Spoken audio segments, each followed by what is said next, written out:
Happy Thursday. It's now 6:30 on this July 13th. I'm Caitlin Heck here with Frederick Price and meteorologist Jordan West. Good morning. We've almost made it to Friday, everybody. Although this time of year, people are not wanting the weekends to come because, school is almost here. This is true. We're right around the corner. It's already, mid-July? Can you believe it? Oh, man. We're already pushing through summer, and it's hot, hot, hot. That's fine. We can push right on through the summer. I'm ready for fall.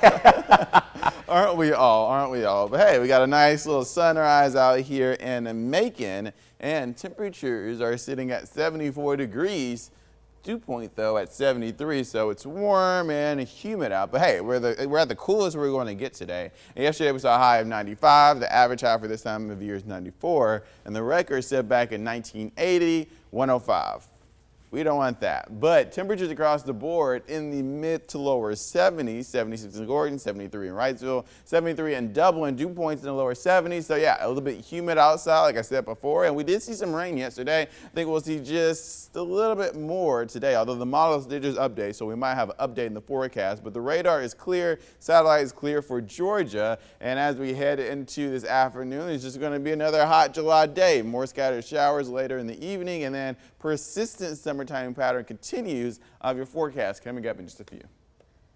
Thank you, Jordan. A Bibb County restaurant owner now has to pick up the pieces after a burglary. Last May, we featured Keen's Cafe on Thomaston Road in our Central Georgia Eats segment. Now the made-to-order restaurant has almost $8,000 in property damages. Jonathan Keen opened his cafe almost 6 months ago, but a recent break-in means he'll have to start all over. Keen received a call around 4 a.m. yesterday morning that people had broken into this gas station on Thomaston Road where his restaurant is. He says they cut a hole through his cafe ceiling, his safe, and the money from the cash registers was gone. Keen says the suspects also left the refrigerator and freezer doors open, so he had to throw all of their food away. When he saw the damages, at first he thought he might have to close his store's doors for good, but Keen says with the help of other Macon businesses and members of the community, he will have a food truck prepared for today. The fact that they had done that was absolutely devastating, and of course I felt all the normal natural emotions of anger, sadness, depression. I went through a roller coaster of emotions when I saw what had happened. Well, Keen says the video shows the burglars jumping over the counter of his storefront to get to the cash registers of the gas station. The Bibb Sheriff's Office is investigating. Keen's Cafe's GoFundMe link is on our website at 13wmaz.com. It's already raised more than $3,500. Well, a man is dead after a car accident on I-75. The Monroe County Sheriff's Office says it happened after 9:40 Tuesday night. Alfonso Franquez of Fulton County was found dead next to his car. Deputies believe a problem with his tire caused the accident. This morning, a Macon man is in the Bibb County Jail accused of shooting his wife and then himself. According to the Bibb County Sheriff's Office, it happened July 3rd at a home on Tucker Road. They say Perez had argued with his wife and shot her 3 times.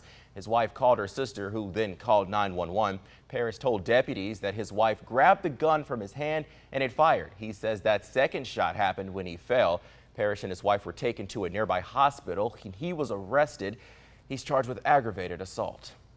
A former Washington County high school teacher now facing charges for producing and distributing child pornography. Macon's U.S. attorney is asking parents whose kids had contact with Michael Allen Dendy and who have concerns to contact them. Sheriff Joel Cochran says some of the victims were students at Washington County High School. The Justice Department says Dendy faces 21 charges and could spend more than 100 years in prison if convicted on all of them. 32-year-old Dendy taught at Washington County High from 2020 until his arrest this past January. He's also taught in Maryland, Mississippi, and in Griffin, Georgia. The U.S. attorney says parents who have concerns about Dendy can call the Homeland Security Investigation Tip Line. That number is 1-866-347-2423. That's 1-866-347-2423. 6:35, one Macon couple says someone fired more than 60 shots into their home twice in less than 2 weeks. The latest happening yesterday morning and left their cars and homes just covered with bullets. William Jackson and his wife Sharon say they've lived on Mickey Drive in East Bibb County for more than 20 years. They say both shootings happened around 2 or 3 in the morning, leaving them terrified. On June 29th, Jackson says their security camera was able to catch a car pulling up and someone firing shots at their home. He says they called the Bibb County Sheriff's Office and a deputy told them the weapon was a high-powered one. Jackson says yesterday more shots were fired. He says he and his wife hit the ground as their bedroom window was shattered. Jackson told us deputies say the shooters might be mistaking their home for another. Deputies say they will be proactively patrolling the area. My wife's 61. We've been married 41 years. We go to work, we go to church, and we come home and we don't bother nobody. That does something to me. To hear your wife say that she doesn't feel safe. I mean, and I don't feel safe. The Jacksons say their front porch door and window, 2 vehicles, their back patio sliding glass door, and a bedroom were all shot up. Well, imagine seeing a home passed down from your grandparents crushed by a tree limb. That's exactly what happened Saturday night to Cadwell native L.C. Smith. Now parts of the tree are still in his home and a tarp is covering his roof, as you see there. He says he may have to tear down the home because of the cost to fix it. It means everything because it was my grandpa and grandmama's, that's why I would like to keep it. Now, Smith doesn't think he can afford the repair since he lives on a fixed income and doesn't have home insurance. Warner Robins city officials say they plan to pay $50,000 to settle a lawsuit over a controversial housing project.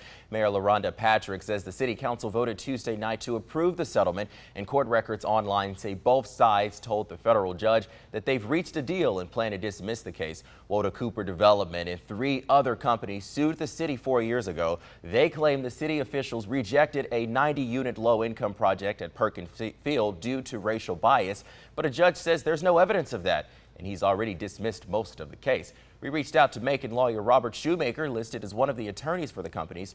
We haven't heard back. All right, 6:38 in your state news. Kia will invest over $200 million in producing its EV9 model right here in Georgia. Governor Brian Kemp made that announcement yesterday, saying the investment will also create 200 new jobs at Kia's West Point plant. Right now, more than 40% of Kia vehicles sold in the U.S. are manufactured there at West Point.